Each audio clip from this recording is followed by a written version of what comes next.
ஒரு பெரிய சைஸ் வெங்காயம் எடுத்து நம்ம சின்னதாக கட் பண்ணி வச்சுக்கலாம்.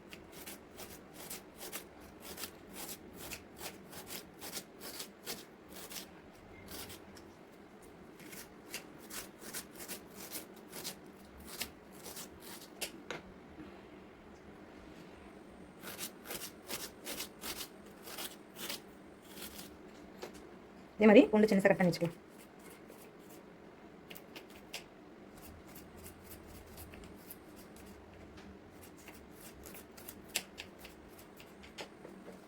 கட் பண்ணி வச்சாச்சு. இப்போ வானல் வச்சுக்கலாம்.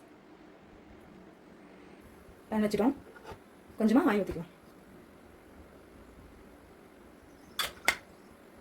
கொஞ்சமாக சோம்பு எண்ணெய் காஞ்சதுக்கப்புறம் சோம்பு போட்டுக்கலாம்.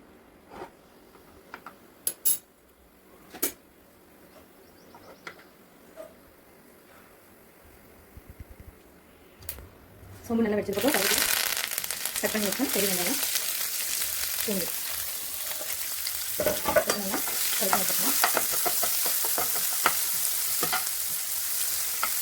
நல்லா ஃப்ரை ஆகும்.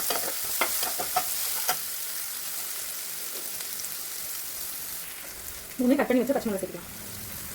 கொஞ்சமாக இஞ்சி பூண்டு பேஸ்ட், அரை ஸ்பூன் கறி மசாலா,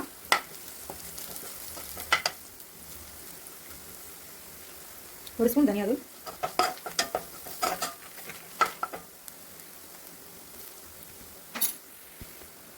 ஒரு அரை ஸ்பூன் மிளகாய்,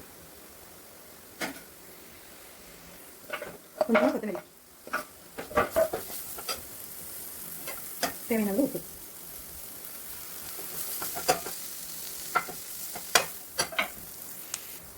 இப்போ முட்டை போட்டுக்கலாம். முட்டை போட்டு மிக்ஸ் பண்ணி விட்டுக்கலாம்.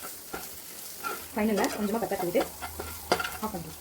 எல்லோ கரு வேணும்னா இதிலே போட்டு மிக்ஸ் பண்ணி விட்டுக்கலாம். எனக்கு பிடிக்கல, உங்களுக்கு பிடிச்சதுனா இதிலே சேர்த்துங்க. சேர்த்தா டேஸ்ட்டாக இருக்கும். ரைஸ்க்கு சப்பாத்திக்கு எது வேணாலும் சாப்பிடலாம். சூப்பரான முட்டை பொடி மசாலா ரெடி. நம்ம சேனல் உங்களுக்கு பிடிச்சிருந்ததுன்னா சப்ஸ்கிரைப் பண்ணுங்கள்.